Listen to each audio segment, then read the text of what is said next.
Good morning, students. So let's start a new chapter, that is Origin of Transactions, Source Documents of Accountancy.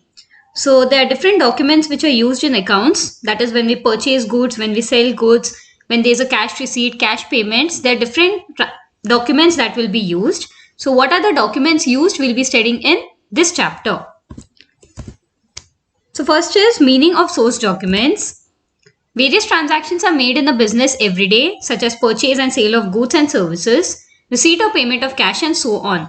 So each transaction should be supported by a document evidence. These documents are known as source documents. तो कभी आप जाके बाजार में कुछ purchase करते हैं तो आपको इनवॉइस मिलता है. So in accountancy there are different documents which are used. So every transaction is supported by a document and that documents are known as source documents. So what are the different types of source documents? First we have is cash memo. So whenever we are selling the goods or buying the goods for cash, we will be receiving a memo which is be known as a cash memo. तो जब भी आप goods purchase करेंगे cash में तो आपको seller एक document देगा जिसको हम cash memo बोलते हैं. So cash memo is one of the documents for cash transaction between buyer and seller, and the seller prepares it for cash sales and the same is given to the buyer on the purchase of goods. Next we have invoice on bill. So जब भी आप goods credit में purchase करेंगे तो आपको एक document मिलेगा जो होगा invoice and bill.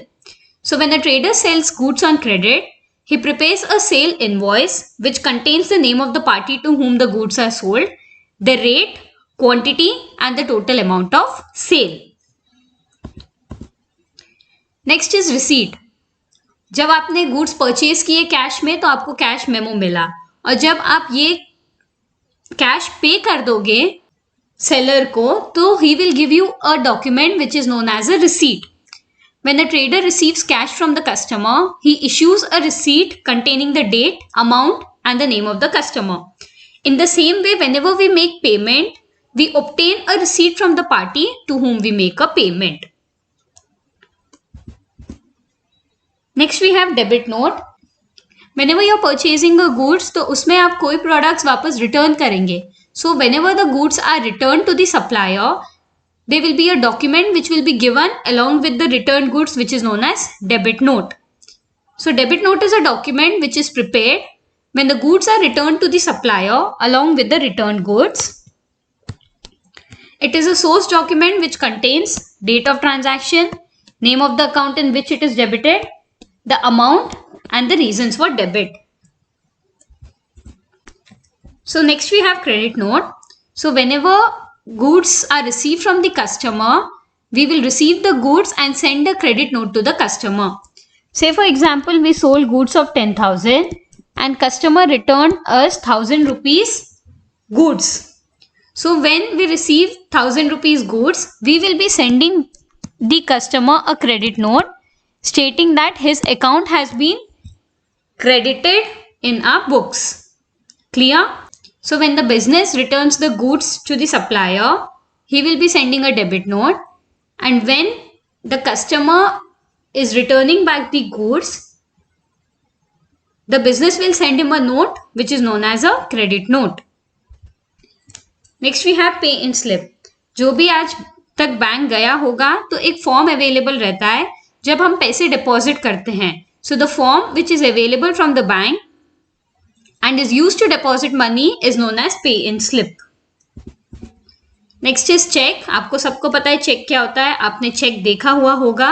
A check is an order in writing drawn upon a bank to pay a specified sum to the person named in it.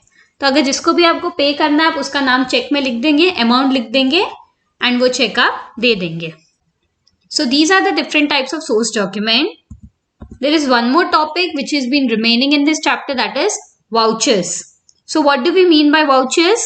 I've already explained you in our third chapter when I was explaining you the basic terms that voucher is nothing but it is a document to record our day-to-day expenses.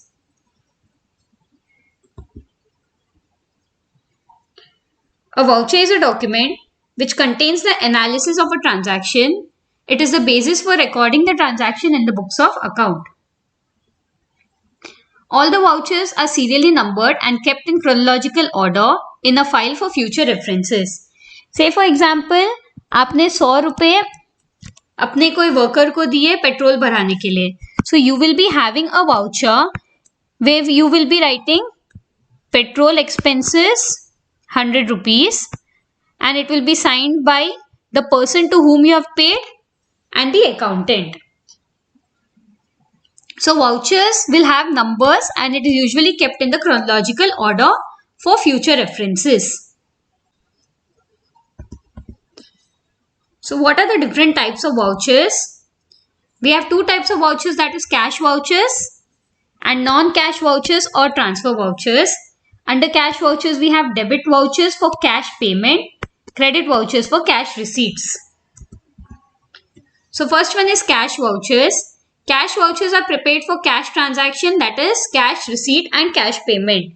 जैसे मैंने आपको example दिया, you paid 100 rupees for a worker for petrol expenses.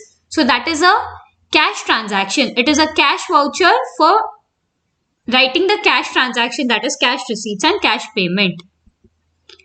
So again, there are two types of cash vouchers. Debit vouchers. So if there is a payment of cash, it is debit vouchers. And when it is cash receipts, it is credit vouchers. Next, we have non-cash vouchers or transfer vouchers. Whenever there is non-cash transactions, we prepare a voucher which is transfer vouchers or non-cash vouchers. So we are done with this chapter. It is a very small topic which only deals with the source of documents and vouchers. Tomorrow onwards, we'll be starting journal entries. So that's all for today. Thank you.